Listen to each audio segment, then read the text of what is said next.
Capítulo 13. Neemias remove diversos abusos. Bom, meus amigos, eu lembro que meu nome é Alexandre Oliveira, vou te acompanhar nesse último capítulo. Lembro que o objetivo é apresentar resumos de histórias bíblicas com as partes mais interessantes e curiosas, para que estimule você a procurar o conteúdo completo na palavra de Deus, que é a Bíblia. Esse último capítulo, Neemias remove os diversos abusos que ainda persistiam na sociedade. Então, o capítulo 13, só rememorando, Neemias encontrou a cidade destruída, reconstruiu os muros, reconstruiu as casas, trabalhou no campo afetivo, emocional, levantando a moral do povo, instruiu novamente o povo na palavra do Senhor, ensinou o povo a dedicar as suas vidas e as suas ações, o seu cotidiano, as suas obras, os seus bens, reestabeleceu a guarda do sábado. Então, Neemias organizou quase tudo. Mas, finalizando a sua missão, ele passa a algumas ações que não são mais ações grandes. Quando vocês lerem o capítulo 13, vocês vão perceber que Neemias passa para aquela calibragem mais fina, mais refinada. Ele se dedica a encerrar práticas corruptas entre os sacerdotes que tinham ficado dentro da cidade e, por conta disso, os que discordavam, os levitas que discordavam, foram para Campina. Então ele se dedica a encerrar essas práticas corruptas dos sacerdotes e principalmente organizar um sistema de sustento para o levita, como foi ordenado por Deus para restabelecer a maneira plena da adoração do sábado, afastar as relações com os povos gentílicos do entorno, que acabavam por prejudicar a adoração ao Criador. Vejamos alguns trechos. No versículo 1 ele fala assim: Naquele dia o livro de Moisés foi lido para o povo, e nele achou-se escrito que os amonitas e os moabitas não deveriam jamais entrar na congregação de Deus, porque não tinham ido ao encontro dos filhos de Israel com pão e água. Em vez disso, contrataram Balaão. Isso é uma história que está em Patriarcas e Profetas, e aí já vou dar um spoiler, a próxima série que eu devo colocar aqui é a história de Josafá, e Patriarcas e Profetas já está na fase final de preparação.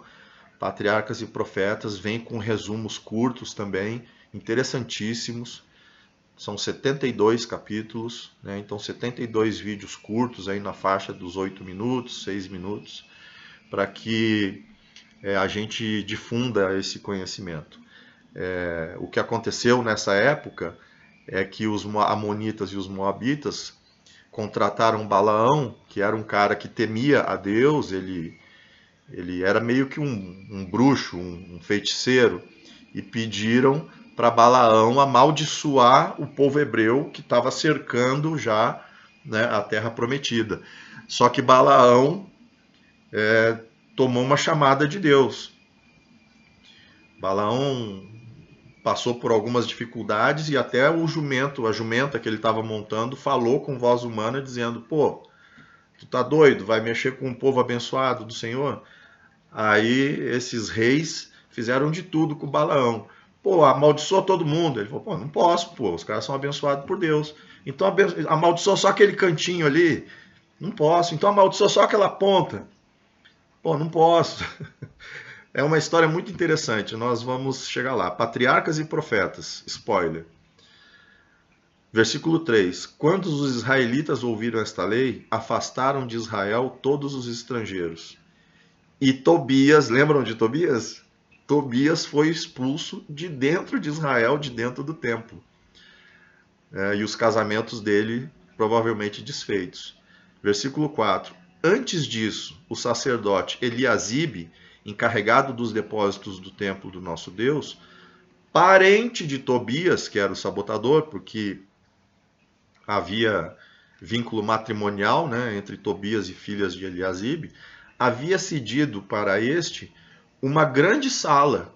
Anteriormente era ali que se depositavam as ofertas de cereais, o incenso, os utensílios, os dízimos dos cereais, do azeite, que eram destinados aos levitas, cantores e porteiros, bem como ofertas para os sacerdotes, ou seja, corrupção. O sujeito recebia a oferta e separava uma parcela para ele. Então Neemias vai lá e atua em cima dos corruptos. Mas, versículo 6, mas quando isso aconteceu, eu não estava em Jerusalém, diz Neemias, porque no 32º ano de Ataxerxes, rei da Babilônia, eu tinha voltado para junto do rei. Lembra que Neemias ficou 12 anos? Mas depois de certo tempo, pedi licença ao rei, voltei a Jerusalém, então soube do mal que Eliasibe estava cometendo, que havia feito para beneficiar Tobias, cedendo-lhe uma sala no palácio, uma sala no pátio da casa de Deus.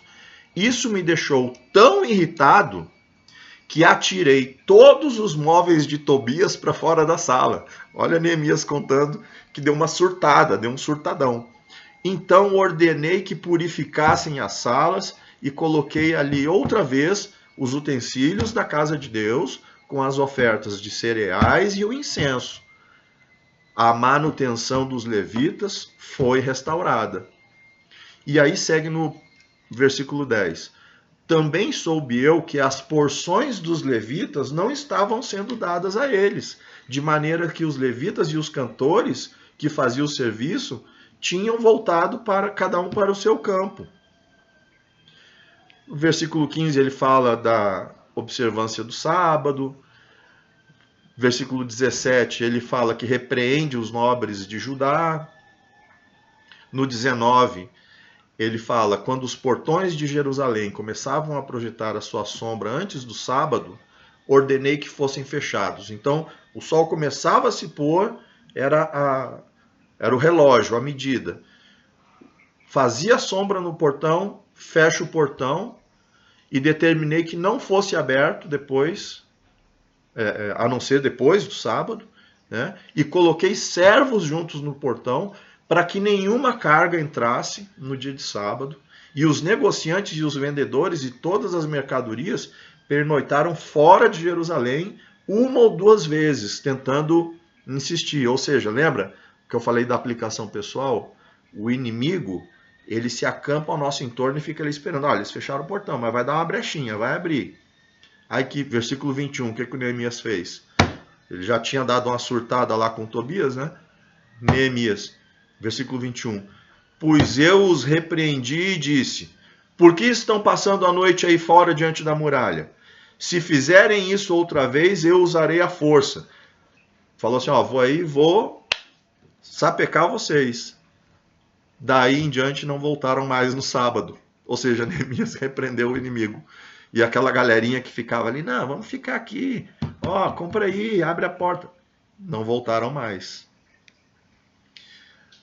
E assim prossegue, né, versículo 23, com a condenação do casamento entre o povo de Deus e os povos gentios, né, em razão do jugo desigual.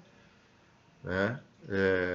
No versículo 28, há um destaque que um dos filhos de Joiada, que era filho, Joiada era filho do Eliasibe, né, do sumo sacerdote, esse cara que era metido com Sambalate, com Tobias e tal. Então ele coloca assim, expulsei Joiada da minha presença, né? Neemias poderia ter castigado Joiada como fez a outros, mas o pecado de Joiada foi contra Deus. Então Neemias seguiu a lei, deixou a vingança nas mãos do Senhor. E aí Neemias faz as suas reformas, e o que eu acho interessante para encerrar esses 13 encontros é que os dois últimos versículos do capítulo 13, Neemias fala assim, assim eu os purifiquei de tudo que era estrangeiro. Organizei os serviços dos sacerdotes, dos levitas, coloquei cada um na sua função. Versículo 31. Organizei também o fornecimento de lenha em tempos determinados e também o das primícias. E Neemias termina dizendo: lembra-te de mim, ó meu Deus, para o meu bem. Ou seja, Neemias faz uma declaração a Deus, diz: olha, Deus, foi duro, fiz tudo que tu me mandou, tu não me abandonou, caminhamos juntos até aqui, lembra-te de mim. Meus amigos, acabamos a nossa aventura, muito interessante esse livro de Neemias. Aqui você encontrará outras histórias interessantes, como a de Josafá, a dos patriarcas e profetas.